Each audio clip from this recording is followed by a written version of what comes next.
जहाँ ध्यान लगाते हुए भगवान शंकर ने कामदेव को दग्ध किया था, हिमालय का वह शिखर गंगा अवतरण के नाम से प्रसिद्ध है। वही परम उत्तम श्रृंगी तीर्थ में पार्वती ने तपस्या प्रारंभ की। गौरी के तप करने से ही उसका गौरी शिखर नाम हो गया। ओम नमः शिवाय। कैसे हैं आप लोग? ईश्वर कृपा से आप सब अच्छे होंगे।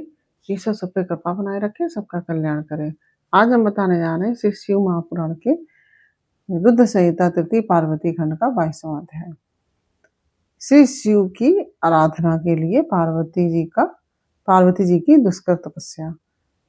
ओम नमः शिवाय, ओम नमः शिवाय, हर हर भोले नमः शिवाय, नमः शिवाय, ओम नमः शिवाय, हर हर भोले नमः शिवाय, गंगाधराय शिव गंगाधराय, हरि हर भोले नमः शिवाय, नमः शिवाय, ओम नमः शिवाय, हरि हर भोले नमः शिवाय।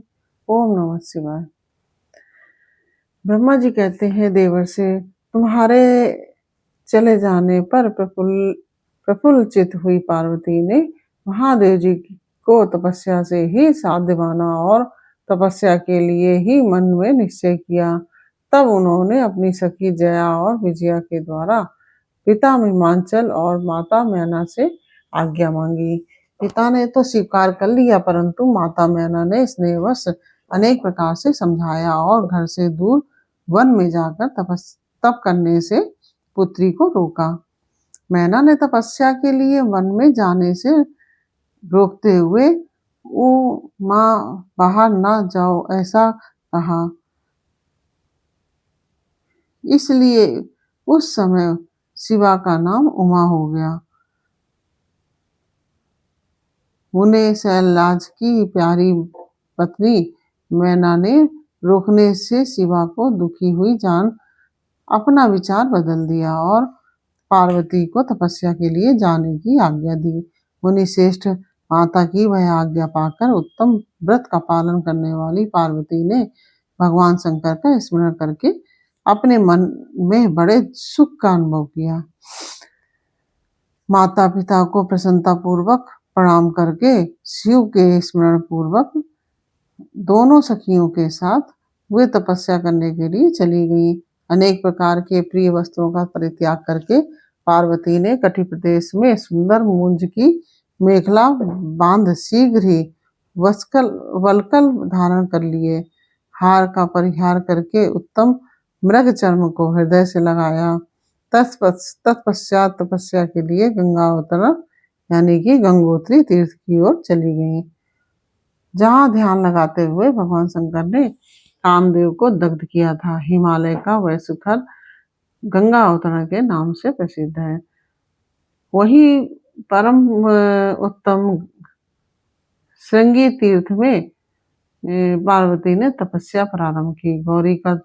गौरी के तप करने से ही उसका गौरी शिखर नाम हो गया।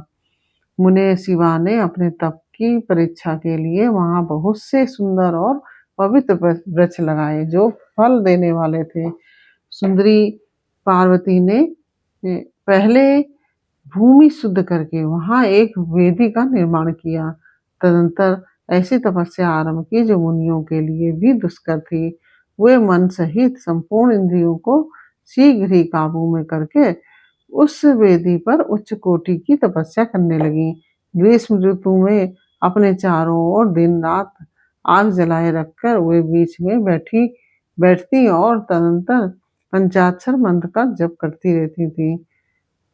वर्षा ऋतु में वेदी पर सुस्थिर आसन से बैठकर अथवा किसी पत्थर की चट्टान पर ही आसन लगाकर वे निरंतर वर्षा की जल धारा से भीगती रहती थी। शीतकाल में निराहार रह के भगवान शंकर के भजन में तत्पर हो वे सदा शीतल जल के भीतर खड़ी रहती तथा रात भर बर्फ की चट्टानों पर बैठा करती थी।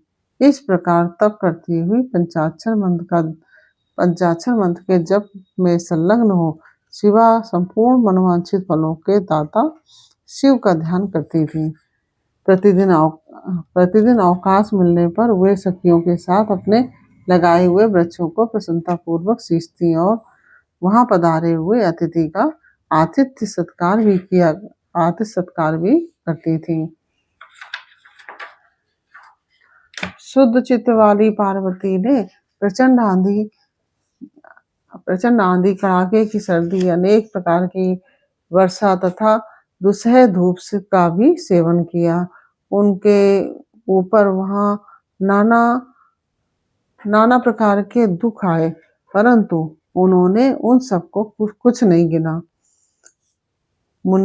वे केवल शिव में ही मन लगाकर वहां सुस्थिर भाव से खड़ी या बैठी रहती थी। उनका पहला वर्ष फलाहार में बीता और दूसरा वर्ष उन्होंने केवल पत्ते चबाकर बिताया। इस तरह तपस्या करती हुई देवी पार्वती ने क्रमशः असंख्य वर्ष व्यतीत कर दिए। तदंतर हिमवान की पुत्री शिवा देवी पत्ते खाना भी छोड़कर सर्वथा निराहार रहने लगी। तो भी तपश्चर्या में उनका अनुराग बढ़ता ही गया। हिमांचल पुत्री शिवा ने भोजन के लिए पर्ण का भी परित्याग कर दिया, इसलिए देवताओं ने उनका नाम अपर्णा रख दिया। इसके बाद पार्वती भगवान शिव के स्मरण पूर्वक एक पैर से खड़ी हो पंचाक्षर मंत्र का जप करती हुई बड़ी भारी तपस्या करने लगी। उनके अंग चीर और वल्कल से ढके थे। वे मस्तक पर जटाओं का समूह धारण किए रहती थी। इस प्रकार शिव के चिंतन में लगी हुई पार्वती ने अपनी तपस्या के द्वारा मुनियों को जीत लिया। उस तपोवन में महेश्वर के चिंतन पूर्वक तपस्या करती हुई काली के 3000 वर्ष बीत गए।